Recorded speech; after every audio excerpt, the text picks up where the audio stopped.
જે પ્રકારે 30 વર્ષથી ભારતીય જનતા પાર્ટીનું શાસન હતું એના પહેલાં કોંગ્રેસનું શાસન હતું 30 વર્ષ સુધી. આઝાદીના 78 વર્ષ થયા છે. ગુજરાતની જનતાને હજુ પણ કંઈ મળ્યું નથી. આજે રોડ રસ્તા માટે આંદોલનો થાય, શાળા કોલેજો માટે આંદોલનો થાય. આજે શિક્ષણનું સ્તર નીચું જાય છે, શાળામાં શિક્ષકો નથી. અને એ પ્રકારે આખા ગુજરાતમાં સિંચાઈની માંગ છે, રોજગારીની માંગ છે, આઉટસોર્સિંગ કર્મચારીઓ કાયમી નોકરી માટે માંગ કરી રહ્યા છે. ત્યારે જે પ્રકારે ગુજરાતમાં આખું ભય ભ્રષ્ટાચારનું રાજ ચાલે છે, આજે મનરેગામાં એટલું મોટું કૌભાંડ થાય ભાજપ અને કોંગ્રેસના લોકો સાથે મળીને, આજે નકલી કચેરી પકડાય, નકલી આઈપીએસ અધિકારીઓ પકડાય, નકલી જજ પકડાય, નકલીની ટોલ નાકા પકડાય, તો આ શાસનથી ગુજરાતની જનતા ત્રાહિમામ છે. ગુજરાતની જનતાને એક વિકલ્પ મજબૂત જે જોઈતો હતો એ આમ આદમી પાર્ટી આપી શકે એમ છે.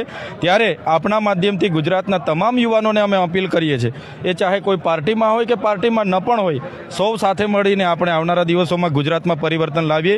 આવો તાલુકા જિલ્લા સાથે મળીને લડીએ, વિધાનસભા લડીએ અને ગુજરાતની જનતાને